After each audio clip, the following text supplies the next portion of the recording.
Todos, hoje dia 27 de maio de 2020, estamos dando início a mais um blog do Ricardo Caruso, sempre trazendo atualidades sobre o Brasil, sobre política, sobre o mundo, sobre a pandemia. Faz alguns dias que nós não fazemos nossa live e estamos fazendo hoje, né? E fazendo um retrospecto sobre tudo aquilo que nós falamos lá atrás, a gente vai ver que tudo que nós falamos é a pura realidade, é a pura verdade dos fatos. Vamos falar de pandemia, né? Pandemia, como a gente alertou aqui, o Brasil hoje, com 392 mil casos, 15.691 casos somente ontem e 1.027 mortos ontem ainda, se tornou o epicentro da pandemia, como vaticinado alguns dias atrás. Hoje, nós perdemos apenas para os Estados Unidos em número total de casos e de novos casos. Porém, já somos hoje o país que mais morre gente no mundo nesta pandemia. São mais de 5.600.000 casos infectados no mundo, 392 mil somente aqui no Brasil. É uma lástima, isso está mudando toda a configuração do mundo em que vivemos. O mundo não vai ser mais o mesmo daqui para frente. Muita coisa vai mudar e é importante que as pessoas saibam agir nesse momento, saibam primeiro se cuidar para a sua saúde, para poder sobreviver a tudo isso. Mas, principalmente depois disso, saber como nós vamos agir. O Brasil já está prevendo uma queda na sua industrialização de 7% a 10% no nosso PIB, né? O Brasil vai retroagir, o Brasil vai voltar para trás, como o mundo também vai voltar para trás. Os negócios mundiais vão diminuir, os negócios locais vão diminuir, o comércio não vai ser mais o mesmo, a indústria não vai ser mais a mesma, a prestação de serviço deverá crescer muito, principalmente na área virtual, principalmente nos deliveries. Muita coisa que existia no passado não vai existir mais. E quando eu falo passado, é dezembro, janeiro de 2019, não é passado, é passadinho, aqui ó, mudou muito, as coisas estão mudando e o Brasil, infelizmente, não conseguiu fazer a lição de casa.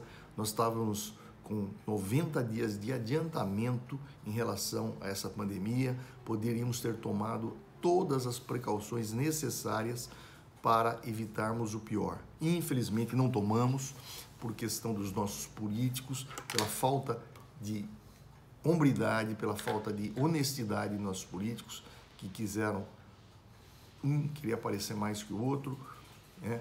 Um presidente nosso negacionista, um presidente falastrão, um presidente genocida, já está respondendo no Tribunal Penal Internacional por genocídio, tanto de indígenas no ano passado, como agora do próprio povo brasileiro, em geral, né?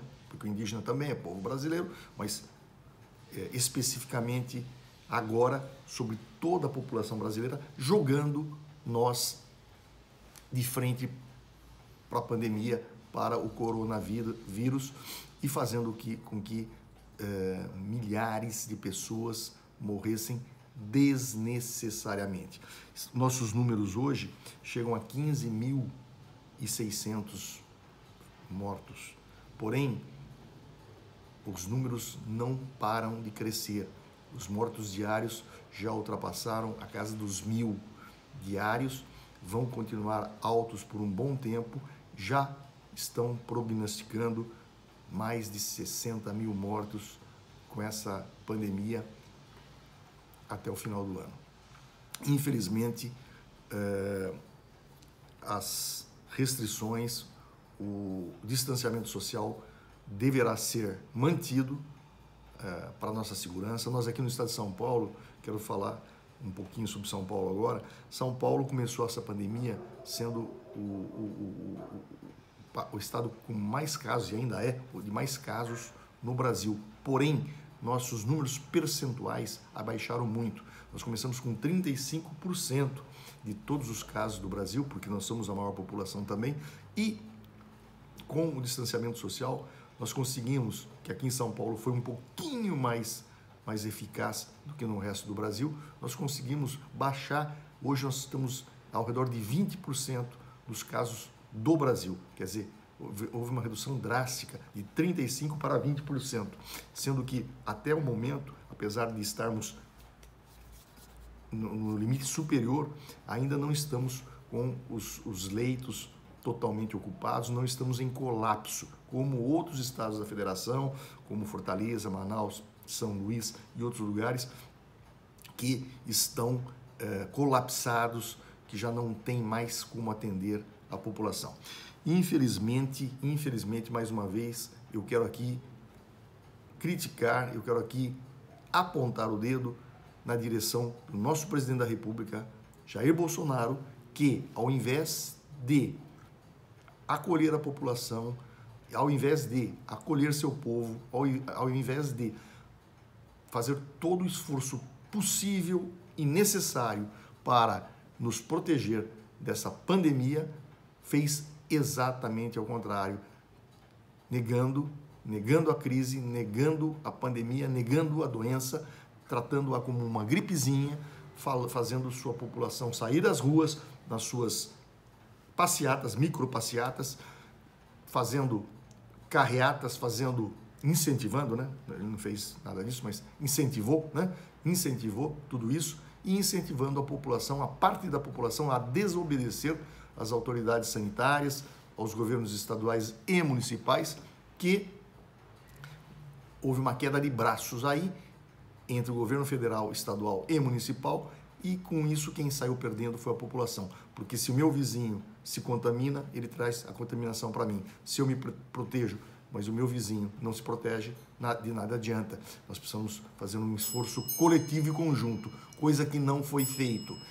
Infelizmente, e hoje estamos amargando todo esse problema do Brasil estar se tornando hoje o centro da pandemia, um pária internacional. Os Estados Unidos já proibiram viagens ao Brasil e de brasileiros aos Estados Unidos. Com isso, nós vamos ter sérias consequências daqui para frente para as nossas exportações, para os nossos produtos, para as nossas vendas internacionais, para o turismo externo que vem para o Brasil, para o turismo dos brasileiros saindo do Brasil com maior dificuldade, não vão conseguir sair. Quer dizer, tudo isso vai fazer o Brasil, a 8ª economia do mundo, retroagir, encolher, apequenar-se, como estamos nos apequenando no trato internacional, nas relações internacionais,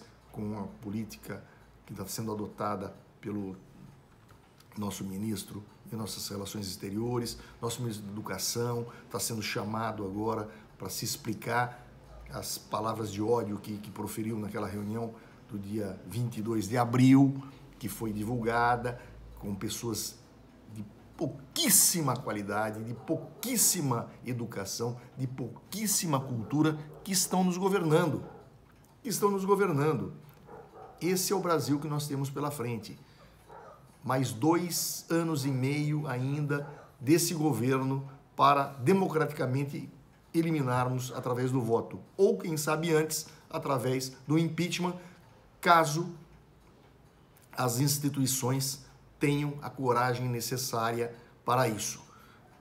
Por que eu falo tenho a coragem necessária para isso? Porque o nosso Congresso Nacional está acovardado ou, de uma certa forma, conivente com a situação, porque o Brasil está sendo loteado, o Centrão está ganhando cada vez mais força, ganhando cada vez mais cargos, porque Bolsonaro fraquíssimo, para evitar o mal pior para ele, está loteando o Brasil para o Centrão. E Rodrigo Maia, muito satisfeito, fazendo toda a negociação. Então, enquanto houver essa negociação, não há impeachment. Depois, quando o clamor das ruas, quando o clamor do povo começar a tomar corpo, talvez aconteça alguma coisa. Ou então, através do Procurador-Geral da República, haja uma denúncia de crime e aí se instaure esse processo. Vamos ver o que vai acontecer nos próximos dias. Muita coisa está acontecendo, operações da Polícia Federal no Rio de Janeiro, contra o Witzel e toda a máfia, o Covidão, o pessoal que está superfaturando obras e aproveitando-se desta pandemia para ganhar dinheiro escuso, né? Também a CPI da fake news, Polícia Federal hoje fazendo diligências sobre Luciano Hang, Roberto Jefferson, que são os aliados do Bolsonaro, do gabinete do ódio, né? Veja bem, também, então muito acontecimento repercutindo, muita coisa acontecendo, muita coisa por acontecer. O importante é a gente estar focado, a gente filtrar as informações, muita informação falsa correndo, muita fake news correndo. Então vamos filtrar tudo que a gente está escutando, vamos filtrar tudo aquilo que está sendo dito e vamos aproveitar só aquilo que vale realmente a pena. 27 de maio de 2020, já estamos a 65 dias desde o dia 23 de março com o distanciamento social. É uma dificuldade para muitas empresas quebrando, muitas empresas não conseguindo sobreviver, muita gente também se reinventando. Essa é a palavra, reinvenção. Nós temos que lidar com um admirável mundo novo, como diz o livro de Aldous Huxley, lá atrás, admirável mundo novo, quer dizer, estamos à beira de um novo mundo e que não foi predito por ninguém. Então vamos lá, pessoal, se você gostou dessa live, dá o joinha, faz o comentário, se inscreva no nosso canal para participar, para receber a informação de todos os novos vídeos que a gente lança aqui no YouTube, nessas plataformas digitais, e vamos seguindo e vamos refletindo. O mais importante, reflexão. Usa a sua cabeça, não a cabeça dos outros. Usa a sua cabeça para pensar. Eu falo, mas você reflete. O Ricardo falou isso, mas não está certo. Faz o seu comentário. Me ensina também que a gente está eternamente aprendendo. A gente erra, já erramos muito, e a vida é um eterno aprendizado. Um bom dia a todos e fiquem com Deus. E se cuidem. Um abraço.